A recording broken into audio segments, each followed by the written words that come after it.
Ariafit patrocina este espacio.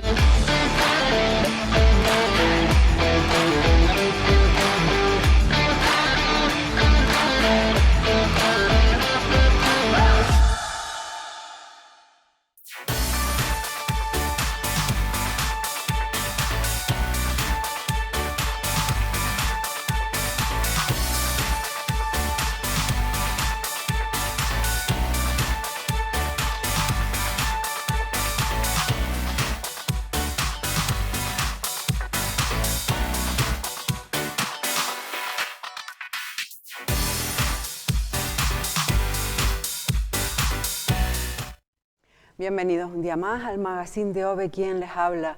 Hoy 4 de enero, primer programa de este 2021. Comenzamos hablando de, bueno, de una tradición, no sé si tradición, si dentro del calendario cristiano la llegada de los Reyes Magos sí que es muy importante. Vamos a ver primero unas imágenes de nuestra presidenta del Cabildo y enseguida les presento a nuestro primer invitado.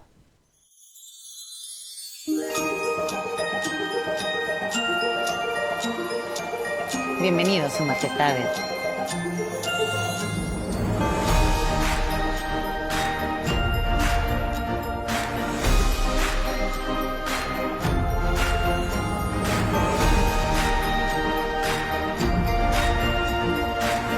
Con el propósito de cumplir los sueños de todos los niños y niñas de Lanzarote y La Graciosa, hoy autorizo a Sus Majestades los Reyes Magos el acceso a todos los hogares.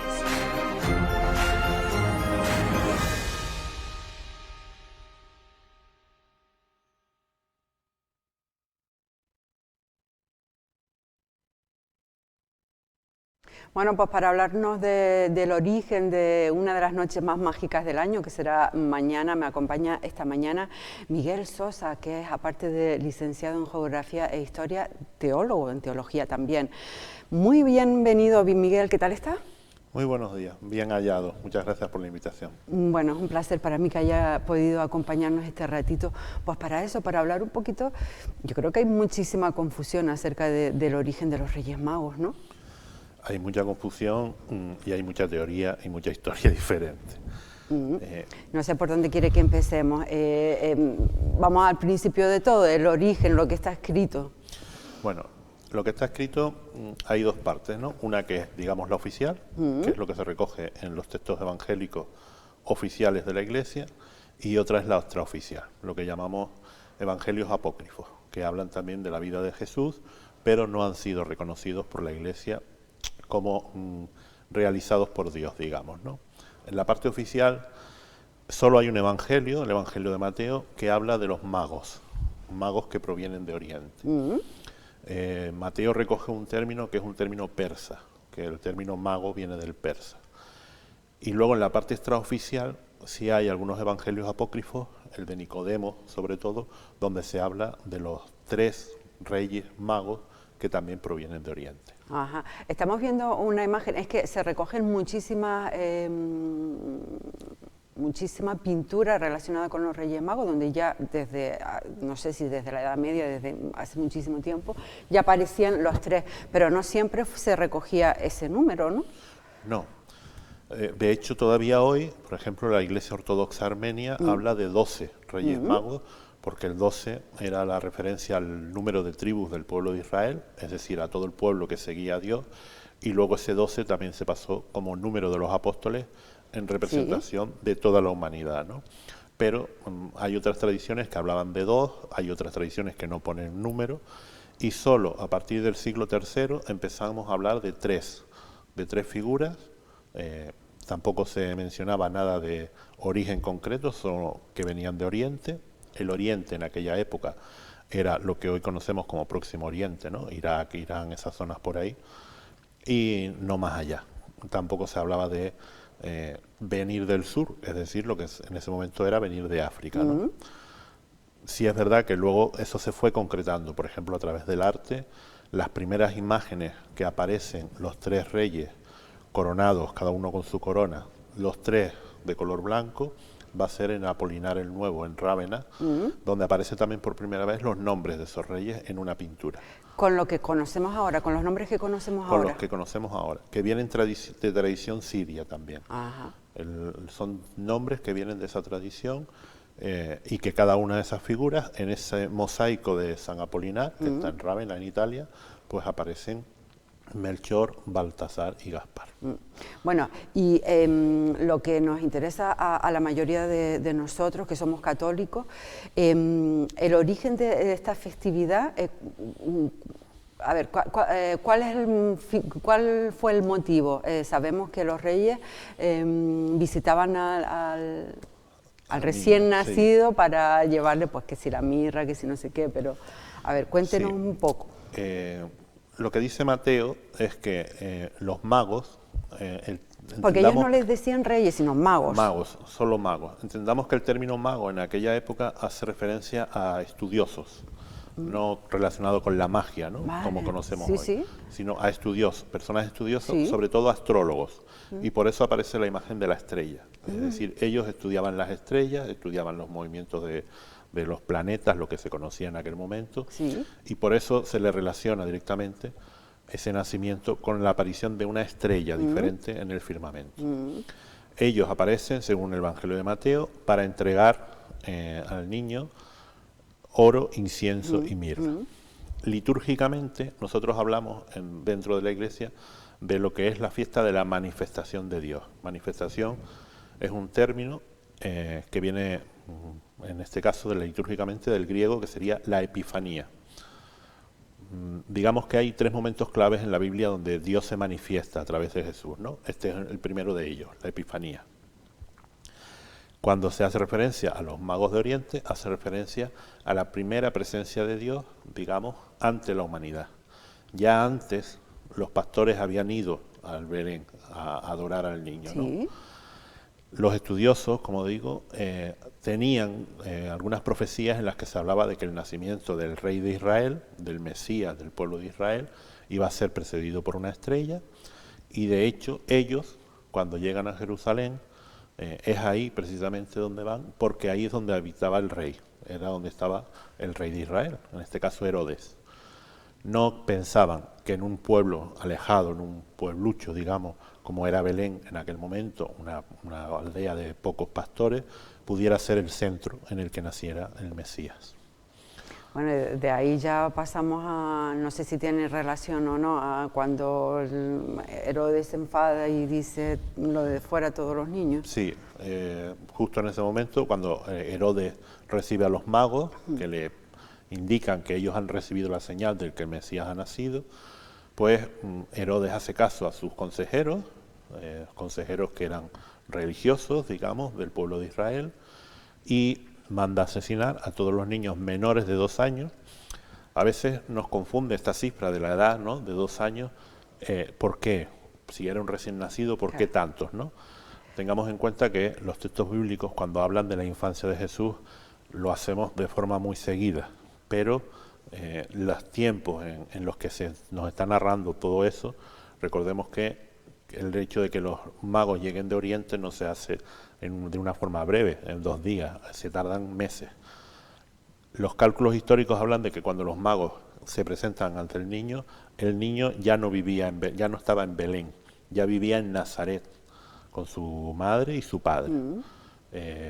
Pero la tradición ha querido mantener que justo con la misma representación que hacemos del Belén, con el nacimiento, pues ahí aparezcan los reyes. Bueno, es muy interesante.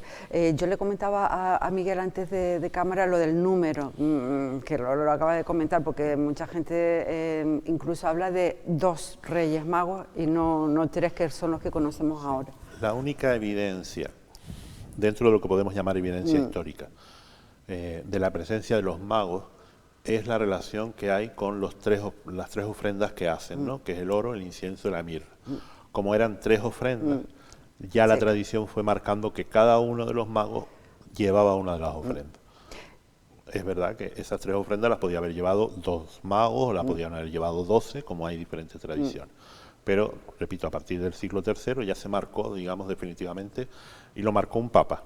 Fue León I, en el siglo III, definió que los magos de Oriente eran 3 y que cada uno de ellos había llevado uno de los presentes. Muy bien, o sea, ¿y fue realmente ahí cuando se empezó a celebrar esta festividad entre los cristianos? Se celebraba la manifestación, ¿no? Esa festividad litúrgicamente ya se celebraba desde las primeras comunidades, pero como un hecho de manifestación de Dios a la humanidad.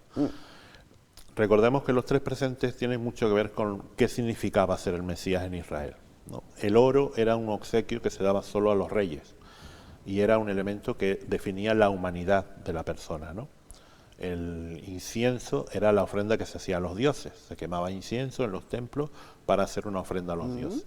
Y la mirra era, según la tradición de Israel, lo que se utilizaba para cubrir, embalsamar, digamos, los cuerpos de los difuntos. Entonces, esos 3 símbolos lo que nos hacen referencia es que el niño ese al que se ofrece, pues era hombre, que estaba llamado a ser rey, era Dios también, y además ya nos habla de que va a morir de la forma que va a morir por el tema de la mirra. Sí, teológicamente, digamos, tienen esa significación. Ajá. Bueno, ¿sabemos algo acerca de por qué es Melchor, Gaspar y Baltasar, acerca de los nombres en sí? Que tengo yo mucha curiosidad. Sí, bueno, la procedencia, hay mucha terminología, pero la procedencia parece ser la más fiable, es que es procedencia persa, de 3 nombres persas que luego evolucionaron a la hora de ir cambiándolos al hebreo y después de ahí al latín, pues fueron evolucionando hasta que quedaron establecidos como Melchor, Gaspar y Baltasar. Como decía antes, la primera vez que aparecen los nombres va a ser en Rávena. Sí es verdad que después, durante la Edad Media, eso ya se fue difundiendo directamente con todas las representaciones artísticas. La primera gran representación, por ejemplo, que hay de la cabalgata, lo que hoy conocemos como las cabalgatas de reyes, ¿no? Donde hay una gran cabalgata de estos reyes magos coronados con un montón de gente alrededor. La primera representación aparece en Florencia, en el siglo XV, por los Medici. Pidieron a su pintor de cabecera, digamos, que su capilla, la capilla del Palacio Medici, tuviera la representación de la cabalgata de los magos. Entonces ahí aparece toda la familia Medici siguiendo a los magos en esa gran cabalgata. Ajá. O sea que desde, yo no sé, porque tenía la curiosidad también, desde el punto de vista cristiano, ¿es correcto la manera en la que celebramos actualmente el Día de los Reyes Magos? Me refiero justamente a eso, a la cabalgata que precede. Bueno. Ahora ya después vamos a hablar del consumismo y de eso. La Epifanía simplemente es la manifestación. Si nosotros recurrimos a todos los momentos en los que Jesús se manifiesta como Dios, digamos, siempre va a estar rodeado de un grupo de personas. En este caso, teóricamente, en Belén pues estarían también los pastores que vieron llegar a estos magos, ¿no? La segunda vez que se manifiesta, digamos, la divinidad de Dios, de Jesús, va a ser cuando va a ser bautizado en el Jordán, que Dios también se manifiesta. Y ahí también parece que había multitudes que seguían a Juan el Bautista y se querían bautizar. La tercera vez ya es cuando se manifiesta ante sus apóstoles, ¿no? Que representan, ese número representan a toda la humanidad. Los 12 apóstoles representaban a toda la humanidad, aunque en los evangelios se nos dice constantemente que a Jesús le seguía una muchedumbre, con lo cual Dios se manifiesta siempre a través de Jesús ante las multitudes.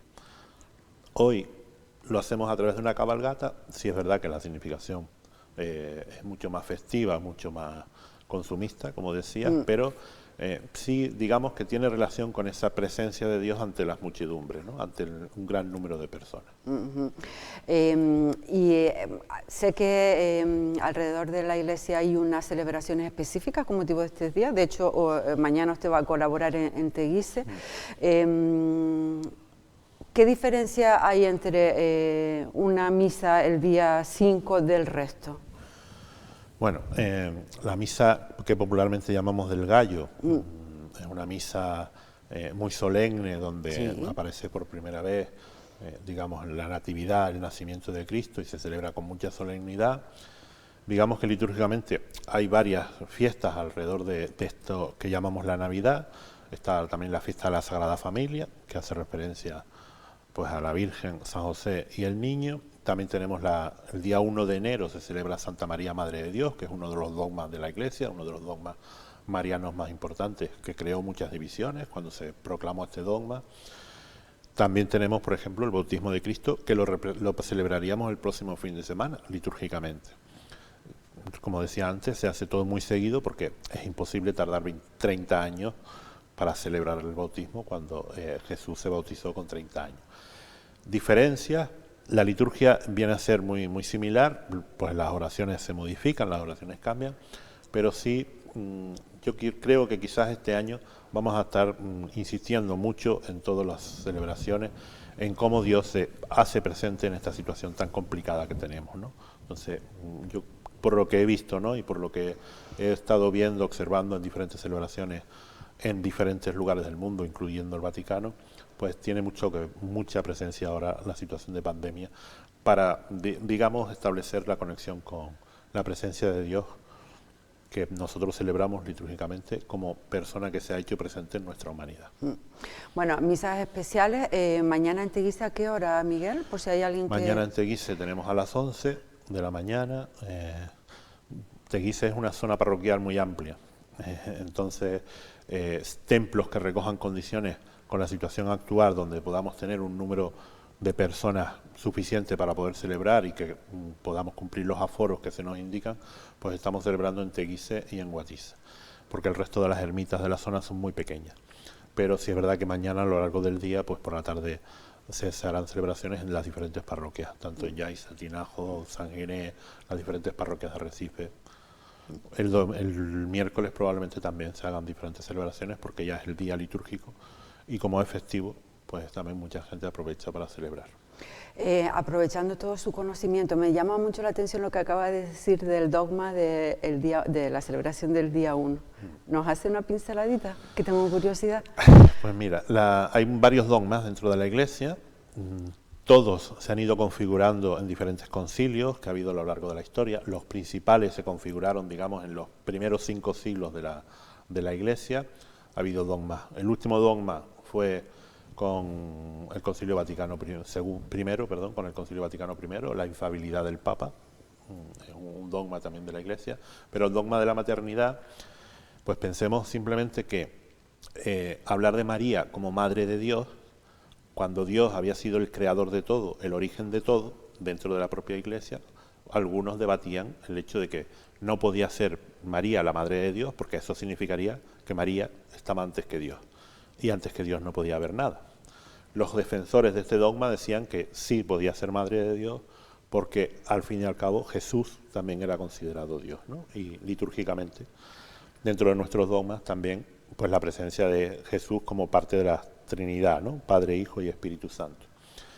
Los cristianos de las primeras comunidades, de hecho, en las catacumbas romanas del siglo I ya existían algunas inscripciones donde aparecía la palabra Theotokos, que en griego significa la que da a luz a Dios. Entonces ya las primeras comunidades hablaban de la maternidad de Dios. La Iglesia como tal no la definió hasta el 461 en el concilio de Éfeso. Y aquí una curiosidad también. Éfeso es la ciudad en la que la tradición cristiana habla de que María ascendió a los cielos, que es otro dogma, es el último dogma mariano que se ha aprobado en la Iglesia. En el año 1850 se aprobó la asunción de la Virgen a los cielos. Es muy interesante, ¿eh? Estoy escuchando con muchísima atención porque es muy interesante como historia, es muy interesante. Otra cosa, lo último, y regresamos a los reyes. ¿Por qué si Jesucristo es bautizado a los 30 años, por qué nosotros hemos tenido esa costumbre de bautizar a nuestros niños nada más nacer? Pues las primeras comunidades la gente se bautizaba mayor. La gente se bautizaba ya cuando tenía una fe férrea, ¿no? Pero luego ya fue derivando al hecho de que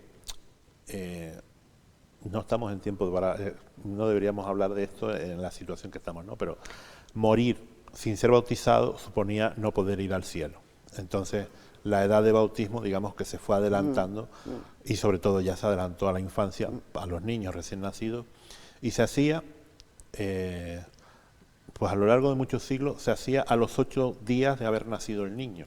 Porque la tradición hebrea también hablaba de los 8 días en los que los hebreos circuncidan a sus hijos, ¿no? A los 8 días del nacimiento. Entonces, digamos que se conectó la tradición hebrea que Jesús siguió que en los textos bíblicos aparece que Jesús es llevado al templo para ser circuncidado, porque era judío y su familia era judía, y ya eso se conectó con la tradición cristiana también.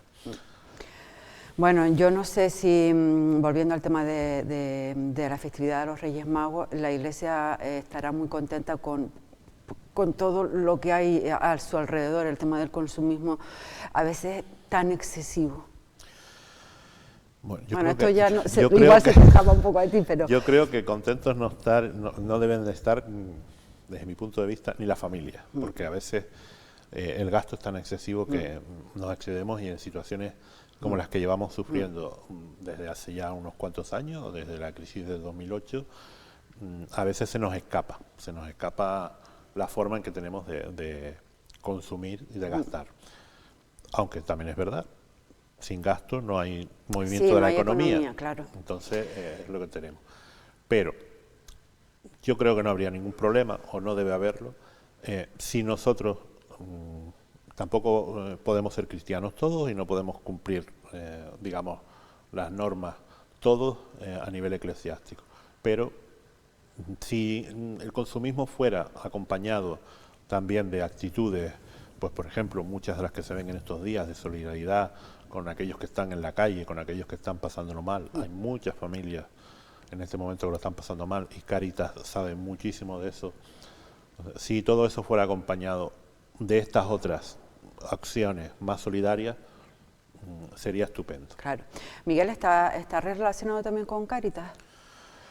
Conozco la realidad de Cáritas, no estoy trabajando directamente en Cáritas. Pero bueno, Miguel es docente, yo creo que lo dije al principio, que era licenciado en Historia y Geografía, es docente actualmente, y a mí me da mucha curiosidad también, yo que soy muy curiosa, ¿cómo empieza en ti pues esta, no sé si pasión, pero esta curiosidad o esas ganas de saber acerca de todo lo relacionado con la teología?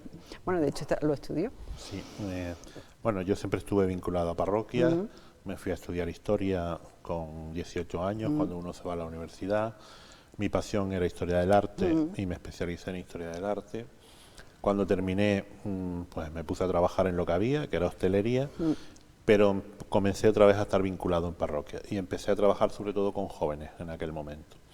Y luego ya pues apareció la opción de qué hacer con mi vida cristiana, ¿no?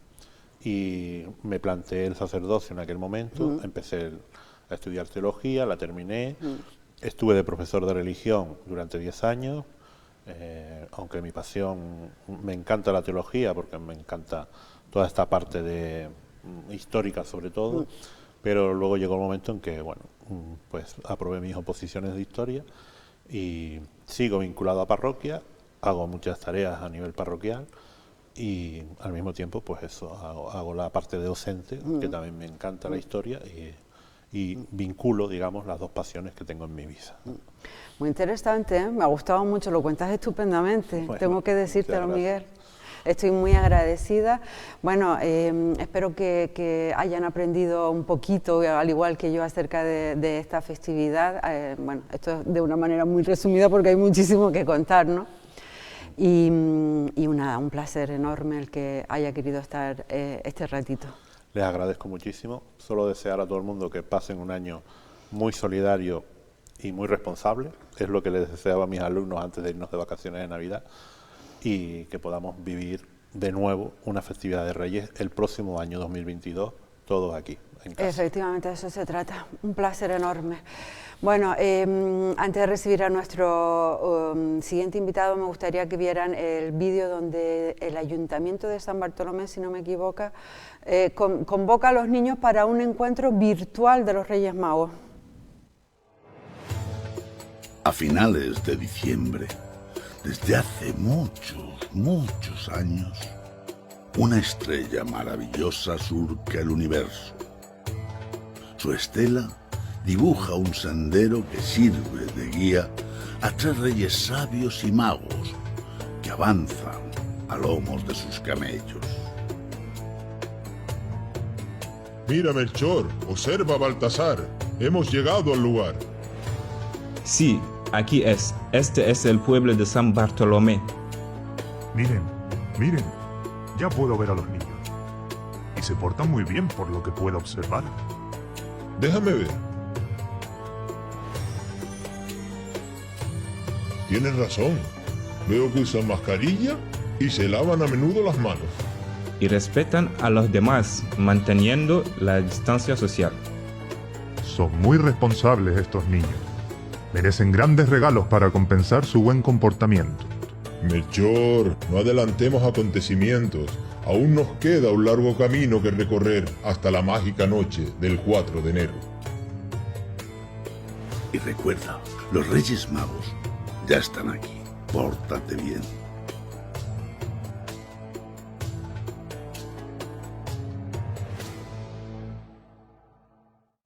Sí. Bueno, aquí me pillan hablando con mi siguiente invitado, a quien ya mismo le doy la bienvenida. Se trata de Miguel Garcés Camacho, que es chef. Bienvenido, Miguel. Hola, ¿Qué tal? Bueno, muy agradecida de tu tiempo. Miguel está esta mañana aquí porque la Molina de José María Gil en San Bartolomé empieza a impartir unos talleres. Bueno, hay 2 programados y ya se verá si van a seguir también semanalmente. Pues talleres de cocina relacionados mucho con el grano del millo, para quien no sepa lo que es el millo, el maíz, que está bien presente en el recetario canario de manera tradicional, pero que tiene un montón de posibilidades, ¿no, Miguel? Sí, yo creo que el problema ha estado en que se perdió un poco el hilo, se dejó esa cocina tradicional cuando se modernizó. De todas formas, es un producto que no es sencillo trabajarlo, es un producto que no a todo el mundo llega, pero yo creo que también es que nosotros hemos tenido un poco la culpa, los chefs y los responsables de cocina o de establecimientos de la isla, digamos, que ha habido momentos en que no solo el millo, sino el producto nuestro nos daba como miedo de presentarlo. Modernizábamos todo, presentábamos, fusionábamos productos canarios con productos japoneses o con técnicas japonesas y demás, pero íbamos olvidando un poquito lo nuestro. Sí, y se está recuperando, por lo menos yo nada más que veo publicaciones acerca del producto local, todo gira en torno al producto local últimamente, al kilómetro cero, vamos. Hay esa tendencia. Yo creo que todavía queda bastante, porque sí hay una tendencia a kilómetro cero, pero luego realmente es un kilómetro cero fusionado, y yo creo que tenemos que ser valientes para decir, oye, tenemos un buen producto, tenemos buenas técnicas, porque hoy hay técnicas, hay aparatos, hay formas de elaboraciones que te permiten hacer ciertos platos que a lo mejor hace años tardabas un montón, o que ahora tienes técnicas para hacerlo a baja temperatura y demás, que te permite pues utilizar todo ese tipo de producto nuestro, que tenemos un producto maravilloso, ya no solo y saliéndonos un poco del grano, la batata, la papa de los valles, los quesos, las sandías de eso, tenemos un producto maravilloso a la que yo creo que nosotros mismos nos hemos impuesto una especie de barrera o de miedo, decir, es que a lo mejor lo pongo en el restaurante y no tiene aceptación y el cliente, creo que hay que venderlo. Igual es que no valorábamos lo nuestro, o no sé. Sí, en parte yo creo que ha sido así. Luego uno a lo mejor siempre le llama la atención lo de afuera y no apuesta por lo de... Digo yo, no lo sé, y no apuesta por lo de uno, a veces pasa. Muchas veces, no bueno, también con la cocina, a nivel económico y a nivel económico de costes, el producto de Lanzarote no es barato. Entonces es muy difícil que entre en establecimientos como pueden ser hoteles, salvo determinados platos o determinados productos, sí. No es barato, pero evidentemente tenemos que intentar meterlo, y sobre todo en el tema restaurante, y se ha visto que el cliente al final lo termina aceptando, porque cuando se hacen los enogastronómicos en Teguise, lo que pongas que sea producto de aquí se lo comen. Yo creo que este tipo de turismo, la gente agradece muchísimo conocer lo local. Tienes totalmente toda la razón del mundo. Yo te puedo decir que en el 2017, creo que fue, el 2018 no recuerdo, preparé una tapa con toyo. El toyo es un producto que es muy complicado por el tema, ese sabor que tiene, ese olor que desprende cuando lo estás cocinando y demás y tal, que es también un poco como la cabra, que tiene eso que llamamos ese tufo, que a no todo el mundo le llega, pero bueno, si buscamos la forma o cómo presentarlo de tal manera que al cliente le llame la atención, y yo presenté un rollito, un rollito como el rollito de primavera, pero relleno con simplemente un guiso de toyo, el de toda la vida, con un poco de mojo y del tomate y tal, y me lo quitaron de las manos en 2 horas no tenía, y había llevado 300. Qué bueno.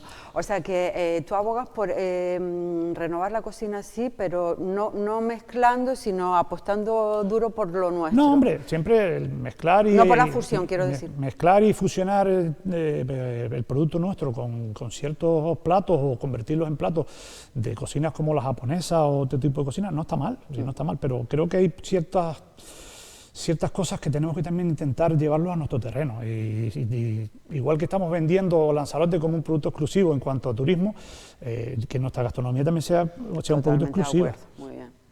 Me parece, suscribo totalmente tus palabras, me parece muy acertado. Bueno, vamos a hablar de cocina, de cocina isleña. Vamos a centrarnos primero en esos 2 talleres que decía. Justamente pasado mañana, festividad de los Reyes Magos, en muchas casas de la isla se prepara caldo de millo, hay mucha gente que tiene la tradición.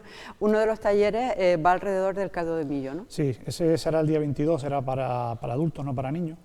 Y la idea es un poco de enseñar a hacer y dar a probar el caldo de millo, que evidentemente... Es uno de mis platos preferidos tradicionales, me encanta el caldo de millo. Yo la idea, bueno, surgió un poco así con Lourdes, la chica, la de La Molina. Sí.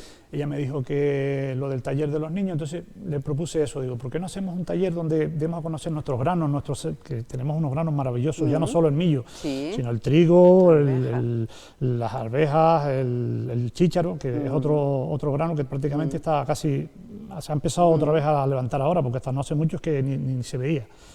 Y bueno, me digo, oye, pues oye, es una buena idea y tal, y creo que es una opción de que la gente conozca cómo se hace, porque no todo el mundo tiene la opción de, sí, las personas mayores sí, pero hemos ido perdiendo esa parte de ese cocinado que lleva su rato, que no es de 5 minutos al microondas como estamos acostumbrados ahora. A mí me lo hace mi hermana, yo reconozco que no sé hacerlo, pero efectivamente se va perdiendo si no se Sí, es un producto que, sobre todo, ya te digo, que el millo siempre se ha mantenido y el trigo un poco menos, pero por ejemplo, el chícharo es un producto que prácticamente estaba... Y yo el año pasado, por un poco antes de Navidad, en el puente del 7 creo que fue, o así, este año, bueno, el año pasado no, que ya estamos en el 2021, en el 2019, es que el 2020 es como si no hubiese existido. Es como que no hubiera existido, sí. Me llamaron para hacer en Moya, en Gran Canaria, una pequeña feria de tapas, donde íbamos un cocinero representando a cada isla. Y digo, bueno, ¿y por qué no llevar ese grano que yo recuerdo de pequeño? Mis padres proceden de Uga, ellos siempre tenían una tierrita y siempre plantaban y siempre tal. Y ese típico caldo de chícharos que cuando uno era pequeño decía, comerte esto, y que ahora dices, lo que teníamos y lo que hemos perdido. Efectivamente, ahora se aprecia. Y lo llevé allí en Gran Canaria, es muy poco conocido en esa isla. En Tenerife me dijeron que había una zona en Teno que se plantaba un poco hace años, pero que ahora se estaba recuperando, pero por lo que me dijo uno, dice, es como el que vende, dice, te lo dan en la mano escondido porque no hay. Yo quiero recordar un poco el potaje de chícharos. Así es como se presentaba, caldo ¿no? de chícharos, bueno, sí, potaje de chícharos más que... Sí, normalmente pues lo que suele llevar es algo de costilla, algo de cerdo, que es lo que tenían en ese entonces aquí, el animal que más antes se tenían en las casas. Y luego, bueno, un poco de verdura, un poco de col, batata, para contrarrestar un poco ese toque, pues el chícharo es un poco amargoso. Y la batata le aporta el dulzor. Bueno, el día 23, si hay alguien, todavía quedan plazas, ¿no? Tengo entendido que sí. Para el 23 sí, para el de los niños, por lo que me dijo Lourdes, no quedan muchas, pero creo que queda algo.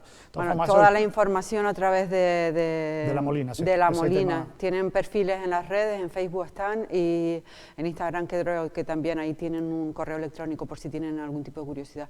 Volviendo al millo, el millo, aparte nutricionalmente, tiene unas cualidades fantásticas. Sí, tiene vitaminas, tiene ácido fólico, incluso... Que no le hemos dado nosotros mucha importancia, pero tiene otra cosa que hoy en día, con todas las alergias que hay al gluten y demás, es un producto que no tiene gluten, por lo tal se puede utilizar tanto como harina. De hecho, en Sudamérica y en Centroamérica ha sido la comida prácticamente que les ha salvado en todos estos siglos atrás, porque lo comen de todas formas. Ellos prácticamente no usan pan, sino que hacen tortas de millo y demás. O sea que es un producto que tiene muchísimas condiciones, digamos, nutricionales. Y luego, a la hora de elaboraciones, bueno, yo siempre digo lo mismo. No nos quedemos en el simple caldo de millo, no nos quedemos en los simples cereales. En el gofio pasa lo mismo, es otra cosa que lo típico es que gofio lo asocian a simplemente o un mousse de gofio o gofio tal cual, tiene muchísima salida. sea, bueno, de hecho en La Molina tienen los mantecados de gofio, por ejemplo. Hasta bombones de gofio se pueden hacer. Hasta bombones de gofio. El taller del día 16 es a base de masa de pizza, creo, sí, ¿no? Masa de pizza, en este caso no será de gofio, aunque vale. se pueden hacer. Se pueden hacer. Cualquier cosa que lleve harina se puede hacer con gofio. Lo único que la proporción tiene que ser 40-60. O sea, si lleva 1 kilo de harina, serían 600 de harina, 400 de gofio. Porque si no, el gofio al estar tostado ya no fermenta igual y demás. Pero sí que se puede hacer. Yo he hecho, de hecho, en el enogastronómico presentamos con La Molina, el último año que se hizo, que fue cuando yo empecé un poco a trabajar con ellos, presentamos un par de platos, era un taller con varios platos, uno eran los bombones, otro eran unos gnocchi, que es un plato gnocchi que aquí... es como pasta, ¿no? Sí, esta pasta italiana que es con puré de papa. Sí.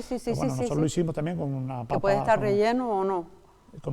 Sí, puede estar relleno o no. Lo más clásico es que no esté relleno. Vale. Nosotros lo preparamos con unas papas bonitas, un puré de papas bonitas, y en vez de echarle harina, que es lo que suele llevar, más el huevo y demás, le echamos una parte de harina y la otra se la echamos en gofio. Bueno. Y la verdad que tuvo muchísima aceptación.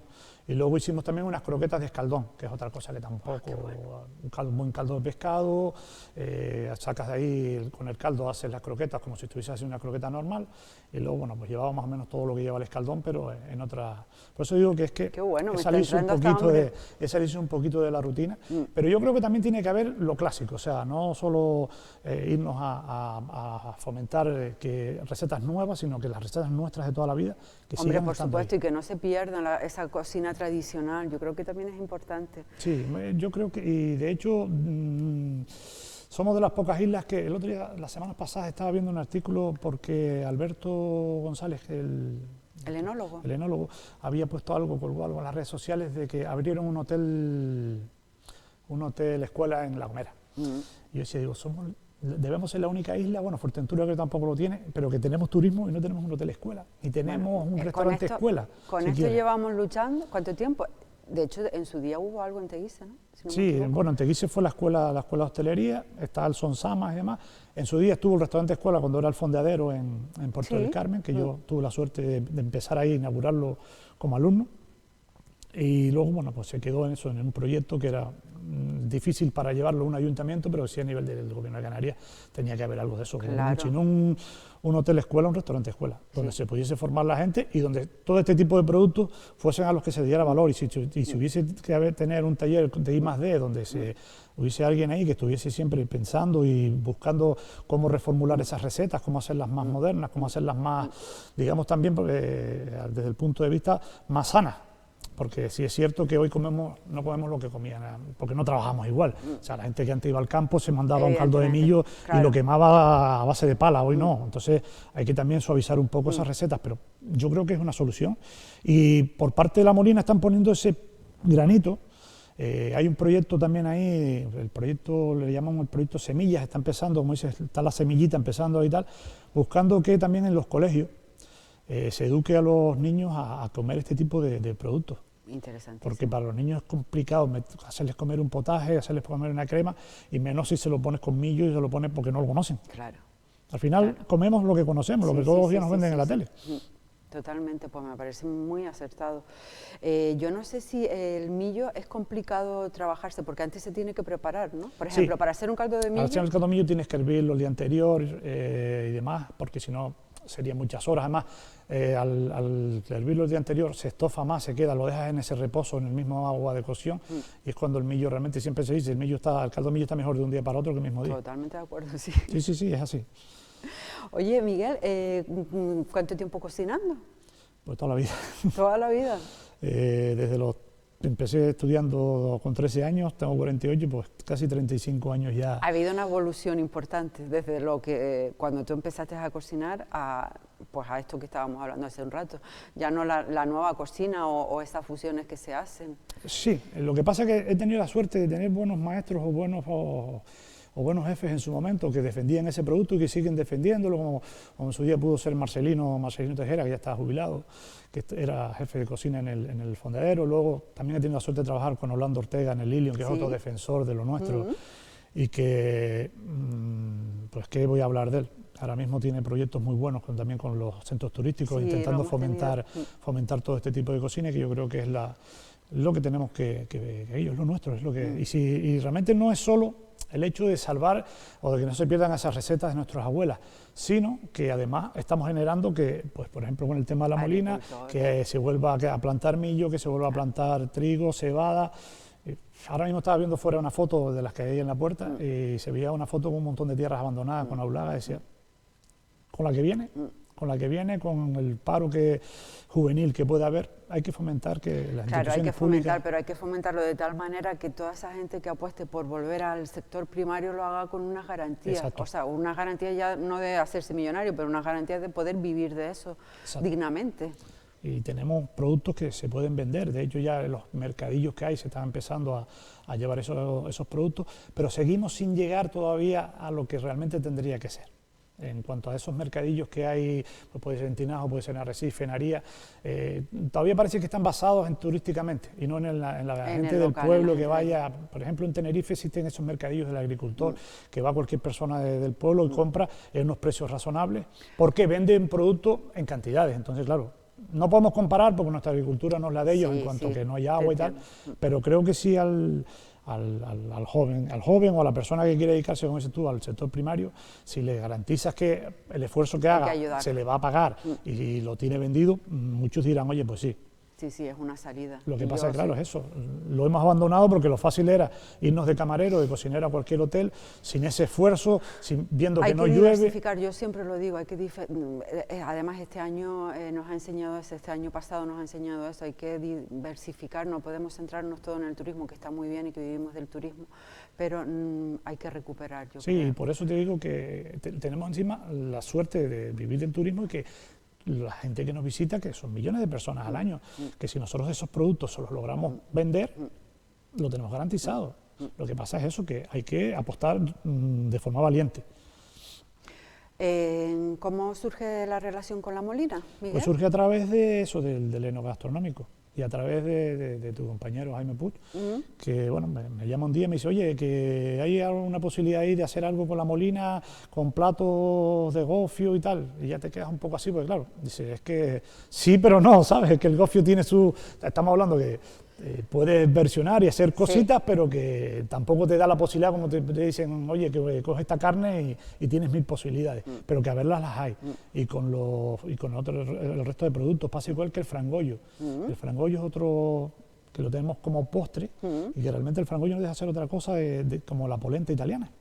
Es que de hecho ya en supermercados te lo venden igual, o sea, como polenta, porque no deja de ser el millo triturado y que cuando lo pones a hervir con agua o con leche espesa y forma una pasta que nosotros la conocemos como el frangollo típico en el postre, que es otra cosa que apenas se ve por ahí, pero se puede utilizar en salado también. De hecho, como te decía antes, el compañero Orlando no hace mucho hizo un foie con una crema de frangollo debajo, con ese dulzor que tiene el frangollo con el foie, pues bueno, son cositas que hay que irlas estudiando y que...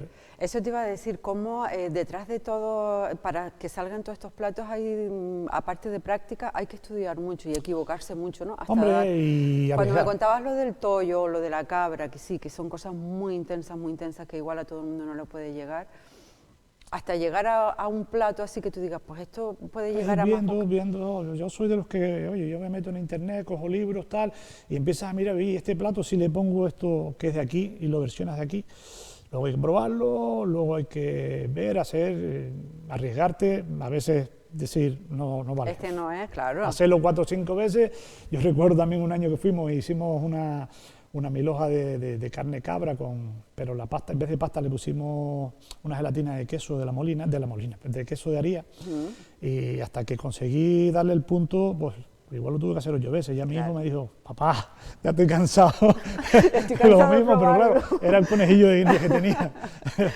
Y bueno, pues es un poco en casa muchas veces, y cuando ves que en casa puede funcionar, pues igual ya en el trabajo haces alguna prueba, o luego cuando sale pues la posibilidad de estos talleres y estas cositas, pues ir probando e ir viendo lo que es. Bueno, Miguel, te veo con muchas ideas y con muchas ganas de renovar. Yo no sé, tú que estás en el mundillo, ¿cómo ves la actualidad, ya no gastronómica, sino de los cocineros y cocineras? Hombre, ahora mismo pues la cosa, vamos a esperar y regresemos que la vacuna funcione y que esto cambie y vaya, pues bueno, pues todo el mundo, el que estaba apostando y el que estaba haciendo cosas y tal, pues ahora mismo está económicamente muchos con las restricciones, los horarios que se les han impuesto, pues bueno, están algunos un poco desanimados, pero bueno, yo creo que en cuanto esto levante un poco y empiece otra vez el ritmo, se volverá a hacerlo. Y yo creo que lo que decías tú antes, que debemos de valorar, decir, oye, tenemos aquí este producto, lo tenemos aquí, que no lo tenemos que traer de fuera, porque al final todo es una sinergia. Si nosotros consumimos productos de aquí, la gente lo va a poder plantar, el que tiene ganado va a poder poner más ganado, el que hace queso pues hará más queso, y al final es una pescadilla que... Claro, hay que diversificar y ayudar.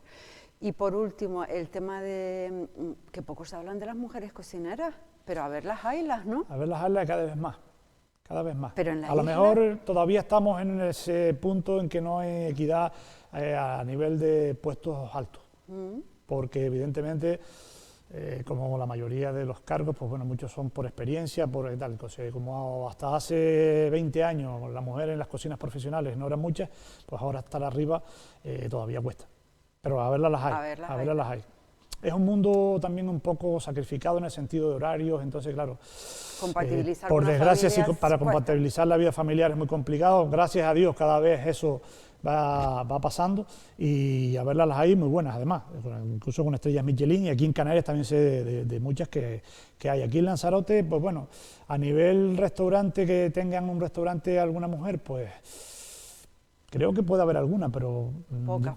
Pero pocas o muy pocas. Yo siempre hablo, no sé, me gustaría, si alguna mujer cocinera me ve, por favor, que me llame o algo. Me apetece compartir también Sí, estaría bien.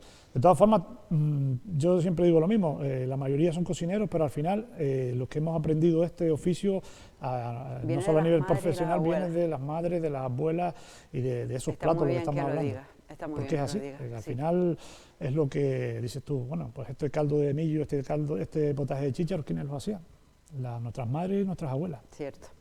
Bueno, volvemos a la Molina de José María Gil en San Bartolomé. Ya saben, si tienen interés en alguno de los dos talleres del día 16 o el día 23, consulten por correo electrónico, y después los sábados igual empiezan también a hacer... Sí, queremos, en principio, estamos pendientes de hablarlo y sentarnos ya con decisión de hacer por lo menos uno mensual, eso, donde vayamos jugando con los granos.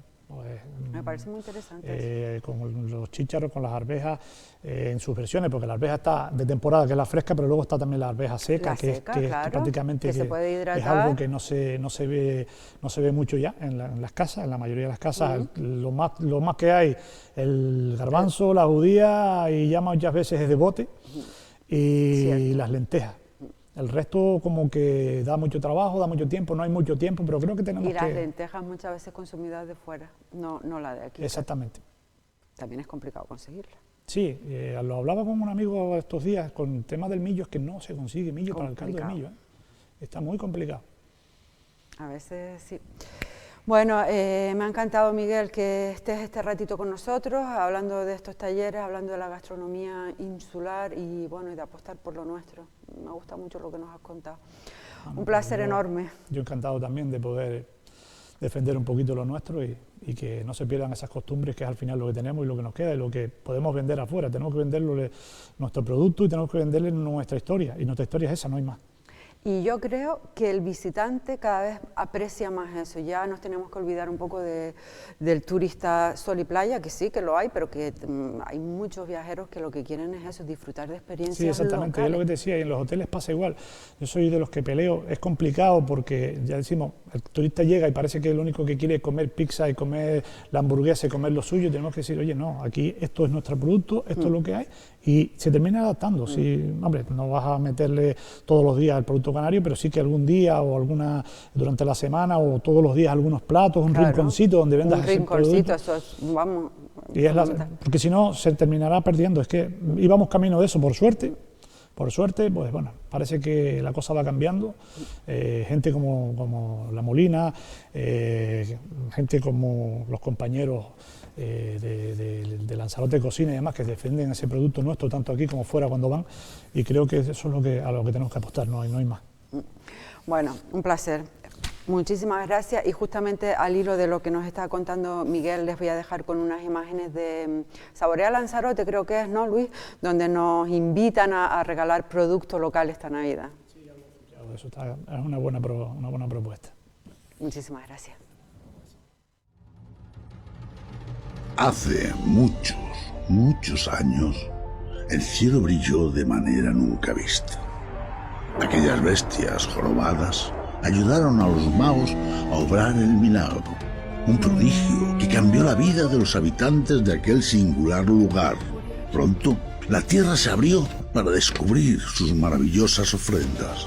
Desde entonces, Lanzarote se convirtió en una isla única. Sus frutos, logros del esfuerzo de la mujer y el hombre isleño, son el mejor regalo que podemos obtener. Estas Navidades regala dedicación, esfuerzo e ilusión para conservar nuestra tierra. Regala producto local. Saborea Lanzarote. Cabildo de Lanzarote.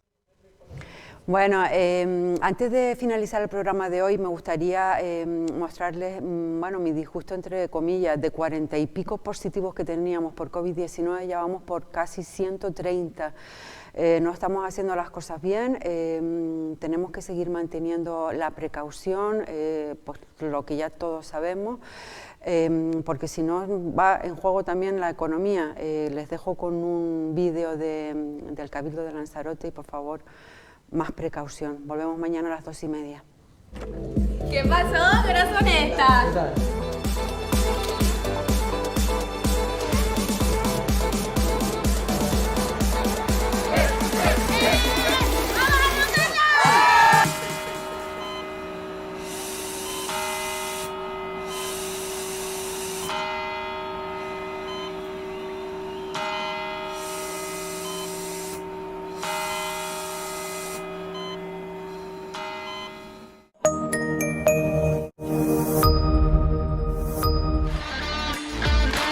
Ariafit patrocina este espacio.